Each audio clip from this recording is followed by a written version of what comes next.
Now we will move to our next international speaker, Dr. Patrick Watt. Dr. Patrick is the head of the evaluation and research team at Skills Development Scotland, SDS. Prior to joining SDS, he worked for Future Skills Scotland. Patrick was also previously a director for a leading Scottish economic development consultancy. He has over 30 years of experience in evaluation and research in Scotland in both the private and public sectors. Patrick has an honor degree in mathematics and statistics, a master in urban and regional planning, and a PhD in labor economics. Dr. Patrick will talk today about evaluating apprenticeship in Scotland. So, Dr. Patrick, the floor is yours.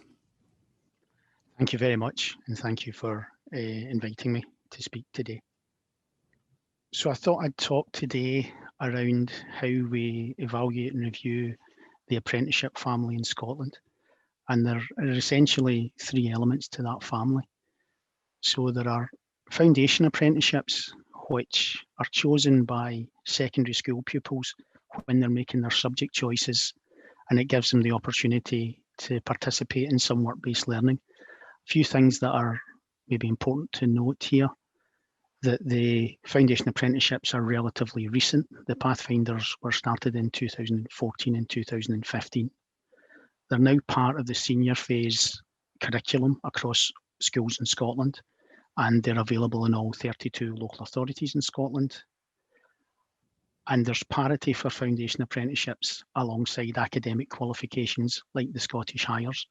And why that's very important is it means that if a young person makes the choice to do a foundation apprenticeship, it doesn't limit any of their future choices. So it doesn't preclude them from going to university when they leave school, or going to college, or indeed entering the world of work and taking up a job or an apprenticeship.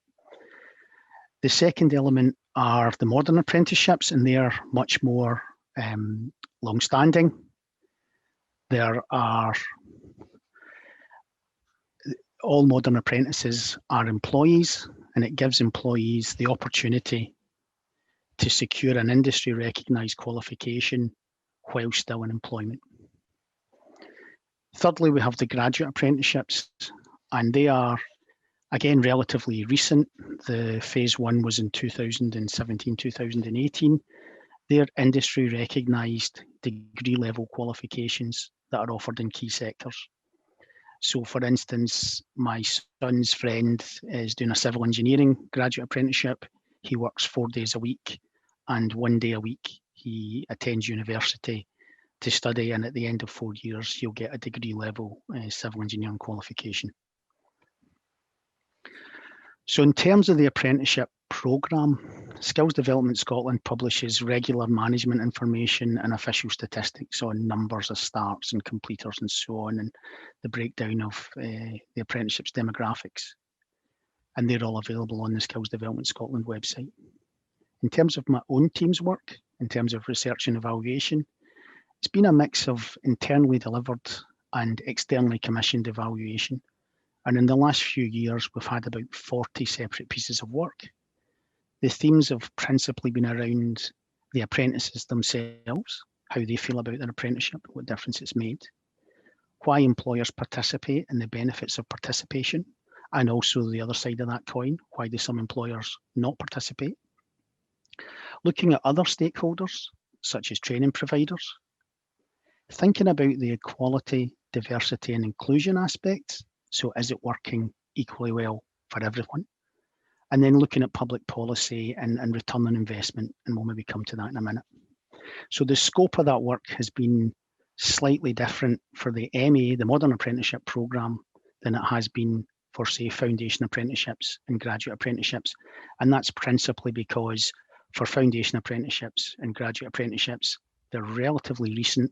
So we've done a number of process evaluations, a number of very quick feedback to make sure that as they're designed and as they're launched and rolled out, that feedback drives continuous improvement.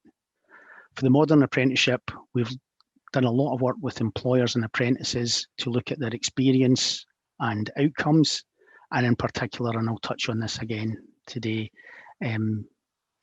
issues around well-being in general. In terms of the key results, we do produce a number of reports, again, available on the SDS website, and summaries of those reports in the forms of infographics. I won't go through this in too much detail, but for foundation apprenticeships, we would say, 86% of those learners were satisfied, 91% would recommend it to others. Employers say that they're involved in foundation apprenticeships to help develop the workforce of the future, to improve the sector's image, and to help with recruiting and retaining young people. For modern apprenticeships, we're saying that we've got 91% of modern apprentices in training were satisfied, and 96% would recommend it to others. For graduate apprenticeships, it's an 83% satisfaction level, and 89% would recommend. The foundation apprenticeships, there are 12 frameworks, things like accountancy, engineering, food and drink, finance, healthcare and childcare, social services. There are about 3,500 in the current cohort. For MEs, it's a much bigger programme. There are about 35,000 in training and about 28,000 starts last year. For graduate apprenticeships, we have around 1,100 starts, 350 employers and 13 institutions now involved in the programme. But much more of those statistics and key results are available on the SDS website. One of the key pieces of work that we did was to look as well at the well-being of modern apprentices. So as to think, what are the wider impacts of the programme?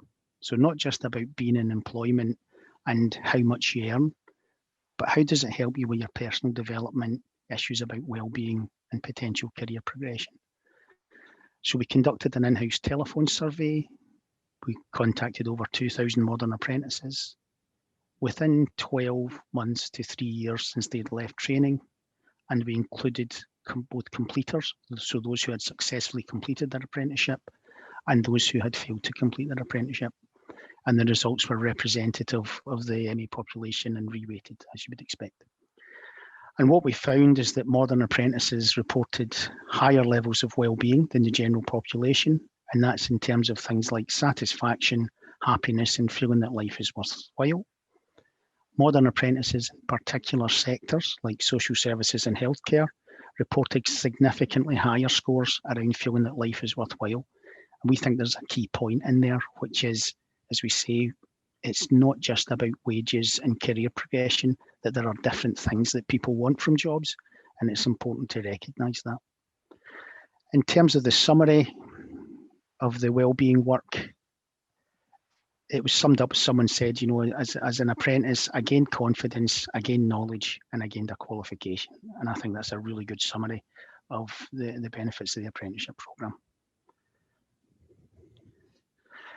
One of the other things we've been looking at is the importance of bringing in new thinking and links with academia.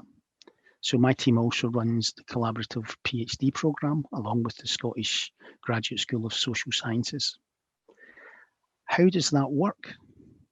Well, we advertise some topics that we're interested in as an organisation, and then we work with the graduate school to recruit academic supervisors and PhD students to tackle those topics.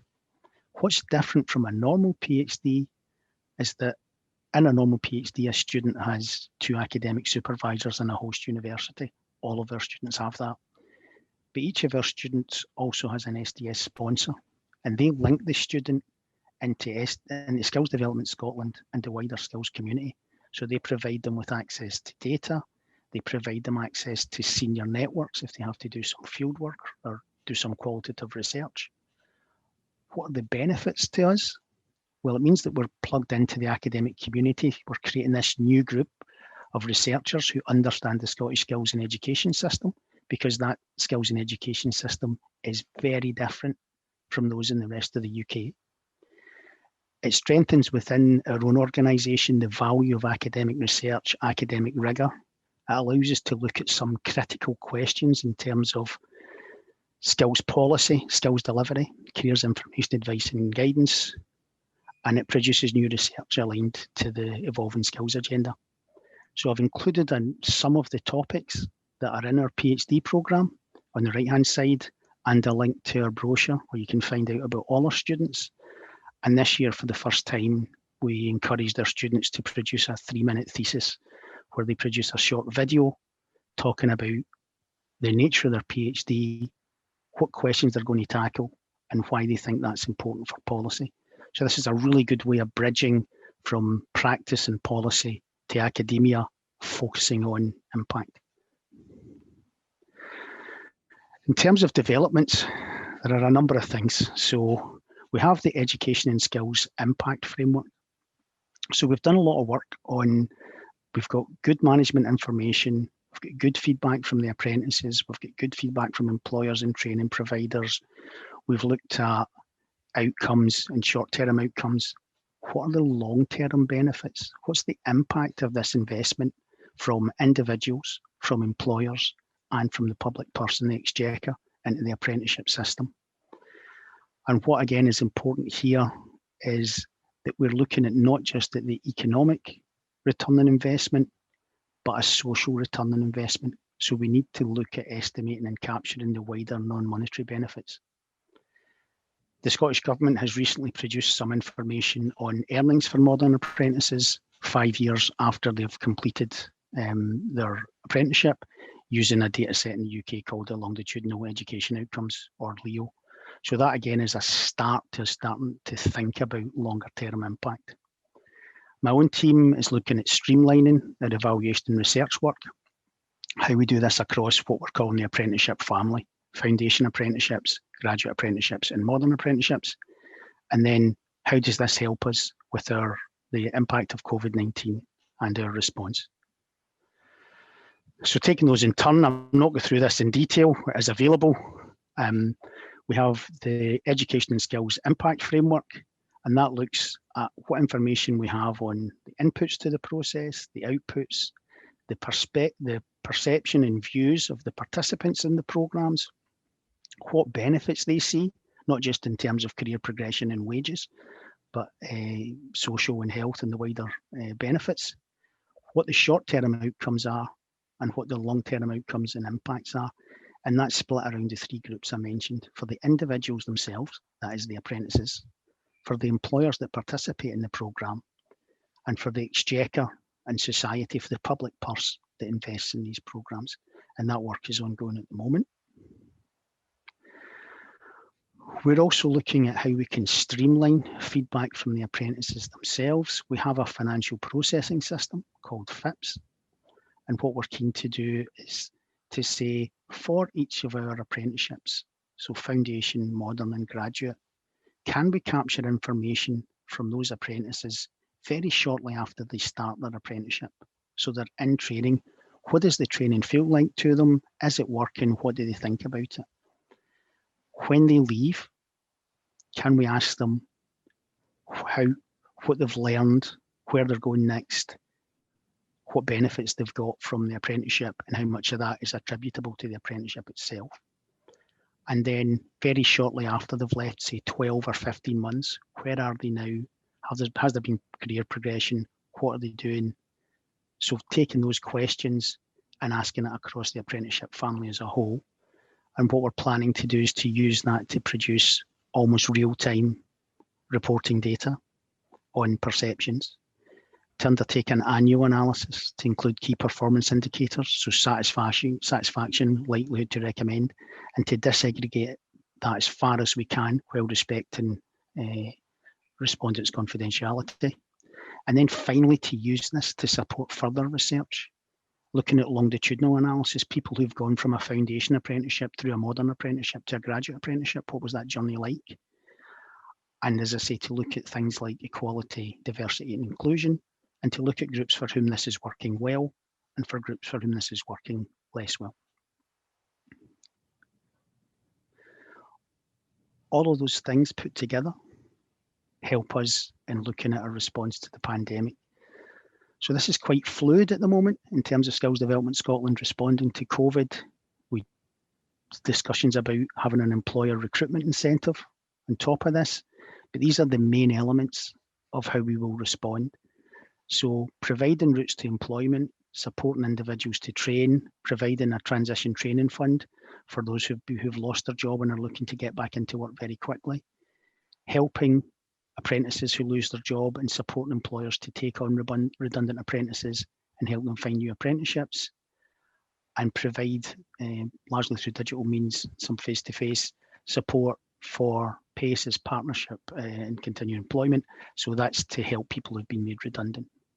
Now that we have that response, the tools and techniques and training that we have in the team will help us to think about how we capture feedback from these programs very quickly in terms of their design, how to feed continuous improvement. Let's figure out what's working well and where things aren't working well, how we can change them. And all of that evidence will support in the future an independent evaluation of our response to the pandemic. I think that's me just about time. So just to say thank you for inviting me again to speak today. Thank you, Dr.